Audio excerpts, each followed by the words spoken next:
বিসমিল্লাহির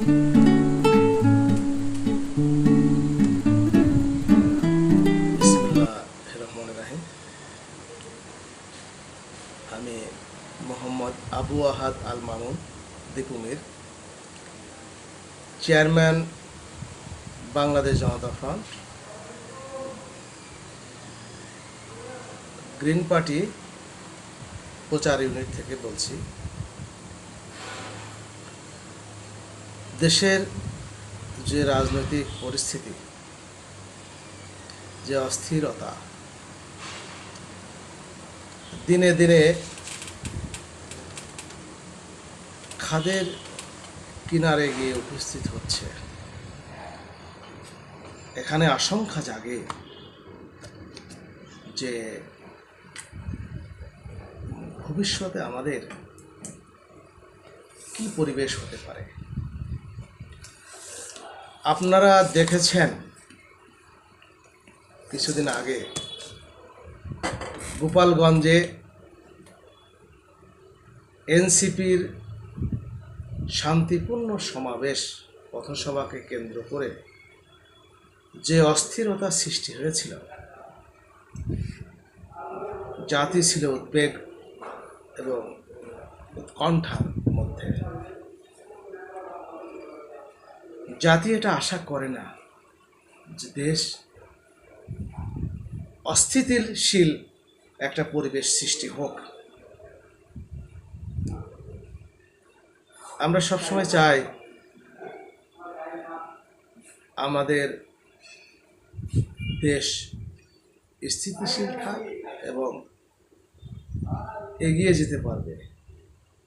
তাছাড়া যত অস্থিতিশীল হবে দেশ তত খাদের গভীর কিনারায় গিয়ে উপনীত হবে।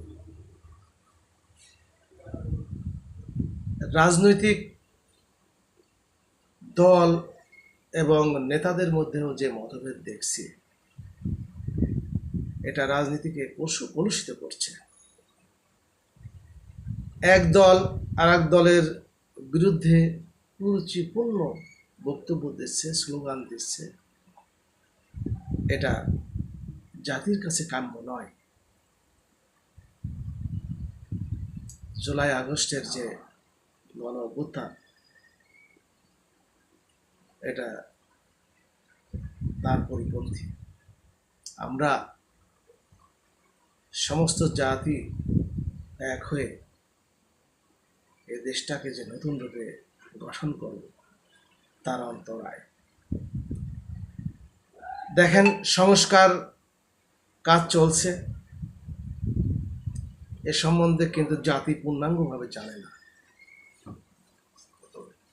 কেউ বলছে পেয়ার পদ্ধতিতে নির্বাচন হবে, আবার কেউ বলছে প্রচলিত পদ্ধতিতে নির্বাচন হবে। এই জায়গায় রাজনৈতিক দলগুলোর মধ্যে আমরা যে মতপার্থক্য দেখছি, ভবিষ্যতে সংস্কারটা প্রতিবদ্ধকতার সৃষ্টি হবে, সফলতার মুখ দেখতে পারবে না।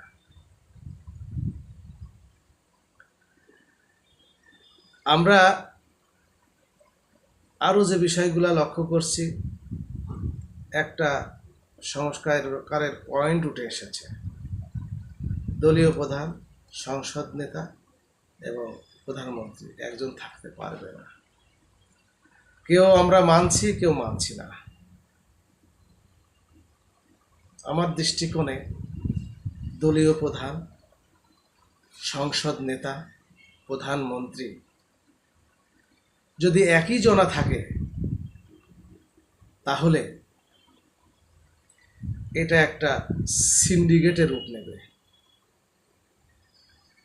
একক নেতৃত্বের উপর নির্ভর করতে হবে। একটা সময় দেখা যায় এই একক নেতৃত্ব দানবের রূপ নিয়েছে, যেটা আমরা বিগত সরকারের আমলে আমরা দেখেছি। আর একটা জিনিস আমাকে চরমভাবে ভাবায়, আমি উদ্বেগ এবং উৎকণ্ঠার মধ্যে আছি। বিভিন্ন সময় বিভিন্ন বিষয় নিয়ে আন্দোলন হচ্ছে। এই আন্দোলনের মধ্যে তৃতীয় পক্ষ ঢুকে, সন্ত্রাসীরা ঢুকে এই আন্দোলনকে ভিন্ন খাতে প্রবাহিত করতে চাচ্ছে। দেখেন, প্রশাসনের গায়ে হাত উঠছে। এটা সম্পূর্ণ এই সন্ত্রাসী কার্যকলাপ যা তৃতীয় পক্ষ ঘটাচ্ছে। এইদিকে সরকারকে সুনজর দিতে হবে, তা না হলে সরকারের অর্জন বিফলে যাবে। আমরা আরো লক্ষ্য করছি, সমস্ত দলগুলির মধ্যে মতপার্থক্য দেখা দিয়েছে। যদি মতপার্থক্য হতেই থাকে, তাহলে জুলাই আগস্টের যে বিপ্লব হয়েছে, এইটার সুফল আমরা ভোগ করতে পারব না। আমরা একটা জিনিস দেখেছি বা দেখি, আমাদের দেশপ্রেমিক সেনাবাহিনী, আমি স্যালুট দেই, প্রতিটা আন্তর্ঘাতমূলক পরিবেশ কিভাবে তারা নিয়ন্ত্রণ করছে। আমি একটা কথা বলতে চাই যে সামগ্রিক বিষয়ে এখানে সেনাবাহিনীর হস্তক্ষেপ দরকার। বিগত সরকারের আমলে সেনাবাহিনী ছিল, সেনাবাহিনীকে কাজ করতে দেওয়া হয় নাই, ম্যাজিস্ট্রেসি পাওয়ার ছিল না, তখন বিভিন্ন কথা উঠেছে। আমি বলতে চাই, এখন তো সেনাবাহিনীকে ম্যাজিস্ট্রেসি পাওয়ার দেওয়া হয়েছে। সেনাবাহিনীর কাজ হবে যেখানে অস্থিরতা, যেখানে ধ্বংসাত্মক কার্যকলাপ হবে, যেখানে জাতির ক্ষতিকর পরিবেশ সৃষ্টি হবে, ওই জায়গায় গিয়ে কঠোর হস্তে দমন করবে। আমরা বিভিন্ন জায়গায় দেখছি যে সেনাবাহিনী সেটা সুফলভাবে তাদের পদক্ষেপ, এগুলোকে আমি স্যালুট করি। তাদের পদক্ষেপগুলো আসলেই প্রশংসনীয়। আমি এটাই চাই যে সেনাবাহিনী প্রতিটা জায়গায়, প্রতিটা আন্দোলন, সরকার বিরোধী আন্দোলন বা দেশ বিরোধী আন্দোলন, সে আন্দোলনের যারা সহিংসতা সৃষ্টি করতে চায়, যারা দেশের ক্ষতি করতে চায়, আমি চাই দেশপ্রেমিক সেনাবাহিনী সে জায়গায় গিয়ে পরিপূর্ণ হস্তক্ষেপ করুক এবং তাদের যে সফলতাটাকে তারা ধরে রাখুক।